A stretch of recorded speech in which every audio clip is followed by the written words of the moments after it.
So you could almost imagine that there's a conversation going on between a psychic and a detective to solve a murder mystery. And the psychic, the detective is at a dead end and can't figure out how to solve the murder mystery. And the psychic has this sort of amazing leap. Oh, you need to check the fingerprints on the body. It's maybe not that amazing of a leap. And you'll find that the murderer is Smith.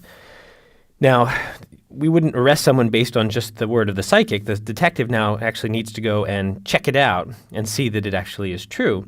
And assuming that the psychic is giving checkable information and it's correct, then the two of them together should be able to solve the problem. Now, the role of the psychic here is actually to pick the accepting certificate, I don't know, out of thin air somehow. Just guess it. And then the verification algorithm actually can check it. This actually explains, this notion of guessing a certificate, pulling it out of thin air, is not a deterministic process. It's not something that we could just program an algorithm to do, to just jump right to the right answer. And that makes it a non-deterministic step. It's not the kind of thing that you could actually write into a program that proceeds step by step by step by step. It sort of makes this crazy leap, non-deterministically. And as long as we can check that leap is correct with the verification algorithm, we can at least conceptualize that this is a way of solving problems. We can't actually implement a computer like this, but we can imagine a computer that we call a non-deterministic computer, non-deterministic Turing machine, that could do this sort of magical step. And that's where NP gets its name, non-deterministic polynomial time.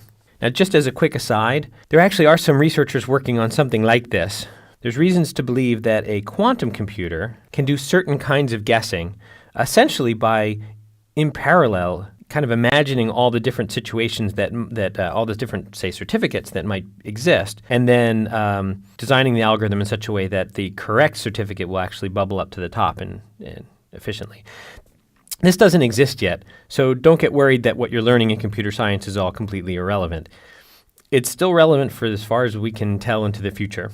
But the idea of a quantum computer is actually very interesting.